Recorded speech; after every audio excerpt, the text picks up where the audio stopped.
Welcome to Ankit Chaudhary Education, and today we will be discussing about mechanical properties of solid part 3, right? So we have already covered part 1 and 2. You can watch these videos by searching on my playlist. So let's continue. Now, in previous class we have discussed about the nature of a solid, that how a solid behave, the elastic behavior in terms of interatomic forces, right? So if you see that in last class we have discussed elastic behavior in terms of interatomic forces. Now continuing on that, I will be bringing another questions according to S.L. Arora, and the question number 3 is explain elastic behavior of solid on the basis of mechanical spring ball model, right. So हम यहाँ पे consider करेंगे एक solid को spring ball model की तरह. क्या होता है स्प्रिंग बॉल मॉडल, एक एक लाइन से समझते हैं. देखिए, elastic behaviour on the basis of spring ball model of a solid. The atom in a solid may be regarded as mass point और small ball connected in 3 dimensional space through the spring. आप ऐसा मानिए कि ये जो atoms दिख रहे हैं आपको यहाँ पे, ये एटम्स जो हैं वो एक स्प्रिंग के थ्रू कनेक्टेड होते हैं 3D में. जब हम बात करते हैं सॉलिड की, कि एटम जो है वो प्रेजेंट होते हैं और उनको कनेक्ट कर रहा होता है एक स्प्रिंग, कुछ इस तरीके से. The spring represent the interatomic forces. ये स्प्रिंग किसको रिप्रेजेंट कर रहे हैं? इंटरएटॉमिक फोर्सेज को रिप्रेजेंट कर रहे हैं. तो अगर आपको समझाने के लिए मैं बोलूँ तो ये स्प्रिंग जो है वो इंटरएटॉमिक फोर्सेज को रिप्रेजेंट कर रहे हैं, राइट. और ये जो सेंटर में मौजूद है ये आपका एटम है. तो ये चीज़ हो गया. नेक्स्ट आगे बढ़ते हैं. This is called spring ball model of a solid. और इस पूरे को जब एक साथ आप देखते हो तो इस पूरे सॉलिड को इकट्ठा हम कहते हैं स्प्रिंग बॉल मॉडल. इस पूरे को हम कहते हैं स्प्रिंग बॉल मॉडल. तो ये चीज़ आप समझ गए होंगे. आगे बढ़ते हैं.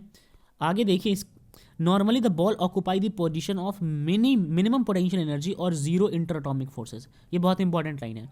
ज़्यादातर केसेस में क्या होता है कि ये जो एटम है वो जिस भी पोजीशन को ऑक्यूपाई कर रहे होते हैं वहाँ पे पोटेंशियल एनर्जी मिनिमम होती है.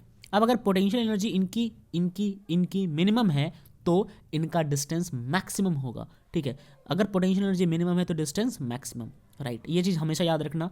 When any ball is displaced from its equilibrium position, यानी इस इक्विलिब्रियम पोजीशन से किसी बॉल को आप डिस्प्लेस करते हो, उठा के यहाँ से यहाँ पे ले गए या फिर उठा के इसके करीब ले गए, तो क्या होगा? मान लो कि आप इस बॉल को, लेट सपोज इस बॉल को उठा के यहाँ पे ले जाते हो, तो बॉल करेंटली अब यहाँ पे प्रेजेंट हो जाएगा. इस पॉइंट पे आपका बॉल चला गया. नाउ इतना जो डिस्प्लेसमेंट का चेंज आया है, ये बॉल और ये बॉल अब करीब आ गए, यानी कि डिस्प्लेसमेंट अब छोटा हो गया. डिस्प्लेसमेंट करीब आता रहता है तो पोटेंशियल एनर्जी इंक्रीज करता है और रिपल्सन बढ़ जाता है. जितने करीब आएंगे उतने ज़्यादा रिपल्सन बढ़ेंगे इनके बीच में. Okay, now this force tends to bring the ball to its equilibrium position. This explains the elastic behaviour of solid.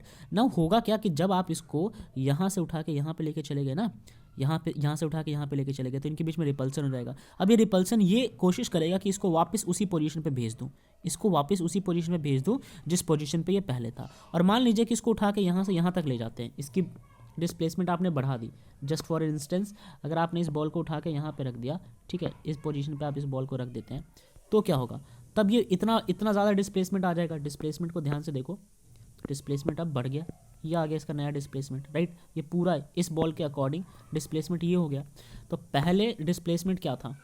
पहले बॉल इस पोजीशन पे था, ये इसका मेन पोजीशन था, उसके हमने यहाँ पे लाए और अब की बार हम इसको कैलकुलेट कर रहे हैं. यानी कि जब डिस्प्लेसमेंट बढ़ जाता है, डिस्प्लेसमेंट इंक्रीज हो जाता है, तो अगेन इसके बीच में अट्रैक्शन बढ़ जाएगा. तो अट्रैक्शन के कारण ये बॉल यहाँ से वापस यहाँ चला जाएगा. और हम जिस चीज़ को पढ़ रहे थे वो था रिपल्सन. रिपल्सन में हम क्या कर रहे थे? इस बॉल को उठा के यहाँ से यहाँ पे रख रहे थे. तो अगेन रिपल्सन, यहाँ से जब उठा के यहाँ पे रखोगे तो रिपल्सन होगा, इतने पॉइंट के लिए रिपल्सन होगा, ठीक है. ये जो यहाँ पे बॉल है ये रिपल्स होकर वापस यहाँ चला जाएगा. तो ये पूरा स्प्रिंग बॉल मॉडल मैंने समझा दिया. चलिए अब आगे बढ़ते हैं. हम बात कर रहे हैं define the term stress. Stress क्या होता है उसकी यूनिट बतानी है. देखिए, स्ट्रेस की बात करते हैं. If a body get deformed under the action of external force, यानी कि समझो इस बात को.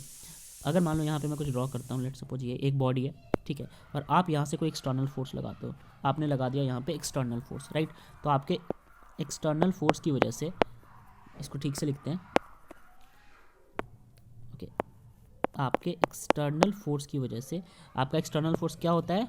डिफॉर्मिंग फोर्स होता है. डिफॉर्मिंग फोर्स होता है. तो आपके डिफॉर्मिंग फोर्स या एक्सटर्नल फोर्स की वजह से बॉडी का शेप एंड साइज चेंज हो जाएगा. If a body get deformed under reaction of external force, then at each section of the body, body के हर एक सेक्शन में, समझिए इस बात को, बॉडी के बहुत सारे सेक्शंस होंगे, इस सेक्शन पे, इस सेक्शन पे, इस सेक्शन पे, बहुत सारे सेक्शंस बना लिए. हर एक सेक्शन पे बॉडी के क्या होगा? Internal force of reaction is setup. अब देखिए ये जो पूरा बॉडी था ना, इस बॉडी पे आपने लगाया एक फोर्स जिसका नाम है डिफॉर्मिंग फोर्स। ओके, अब इस पे डिफॉर्मिंग फोर्स लगा, तो जब डिफॉर्मिंग फोर्स इस पे लग गया तो then each of the section of the body and internal force of reaction, तो इस पे आप एक्शन कर रहे हैं, डिफॉर्मिंग फोर्स से आप इस पे एक्शन लगा रहे हैं, तो ये बॉडी जो रिएक्शन सेटअप करेगी। Okay, reaction is setup which tends to restore the body into original state, यानी कि आपने इसको इस पे फोर्स लगाया तो बॉडी जो है आपके डिफॉर्मिंग फोर्स का जवाब जो है वो एक रिएक्शन से देती है, अपने साइज को वापस रीगेन करने की कोशिश करती है। The internal restoring force is setup per unit area cross section of the deforming force is called stress. तो यार आसान भाषा में मैं आपको बताऊं, स्ट्रेस ये होता है कि आपके द्वारा लगाया गया डिफॉर्मिंग फोर्स, आपके द्वारा लगाया गया डिफॉर्मिंग फोर्स क्या करता है, डिफॉर्मिंग फोर्स लिखिए, ये हो गया डिफॉर्मिंग फोर्स, ये भी किसी भी बॉडी का साइज चेंज कर देता है। अब वापस उस साइज को रीगेन करने के लिए, जो फोर्स लगाता है वो होता है रीस्टोरिंग फोर्स। उस रीस्टोरिंग फोर्स को ही हम क्या कहते हैं, उस रीस्टोरिंग फोर्स को ही हम कहते हैं स्ट्रेस। ठीक है, तो internal restoring force setup per unit area, हर एक यूनिट एरिया में रीस्टोरिंग फोर्स लग रहा होगा। मान लीजिए कि यार ये मेरे पास ऑब्जेक्ट था, तो ये ऑब्जेक्ट का हर एक यूनिट एरिया, ये वाला हर एक जो है वो रीस्टोरिंग फोर्स लगाएगा ताकि वापस ठीक हो जाए जैसे पहले थे। As the restoring force is equal and opposite to external force, जो भी आपने डिफॉर्मिंग फोर्स लगाया है वो एक्सटर्नल फोर्स है, रीस्टोरिंग फोर्स जो है वो उसके बराबर होता है। अगर आप 10 न्यूटन से उस पर फोर्स लगाते तो वो भी 10 न्यूटन का रीस्टोरिंग फोर्स लगाएगा। तो ये जो आपका रीस्टोरिंग फोर्स है हमेशा एक्सटर्नल फोर्स के बराबर होता है। अब हम बात कर लेते हैं कि स्ट्रेस का फॉर्मूला क्या बनेगा। तो स्ट्रेस का फॉर्मूला जो है वो बनता है अप्लाइड फोर्स अपॉन में एरिया, राइट। आपने जितना फोर्स लगाया है, स्ट्रेस कैसे निकालते हैं, स्ट्रेस निकालते हैं आपने जो फोर्स लगाया अप्लाइड फोर्स, उसी का जवाब देता है वो रीस्टोरिंग फोर्स लगा के अपॉन में एरिया, राइट। तो यार ये एक वो था ऑब्जेक्ट था, इस पे आपने जो फोर्स लगा दिया, एक तरह से इसको क्या फील हो रहा है, इस ऑब्जेक्ट को, इस ऑब्जेक्ट की नज़र से देखिए, इसको स्ट्रेस फील हो रहा है, तो ये अपने आप को ठीक करने के लिए लगाता है रीस्टोरिंग फोर्स। तो वैल्यू तो निकाली जाती है कि जो भी आपने अप्लाइड फोर्स लगाया इसके जितने भी एरिया में, उसको हम यहाँ पे स्ट्रेस कह रहे हैं। तो ठीक है, स्ट्रेस को आगे और समझेंगे, फिलहाल इतना ही।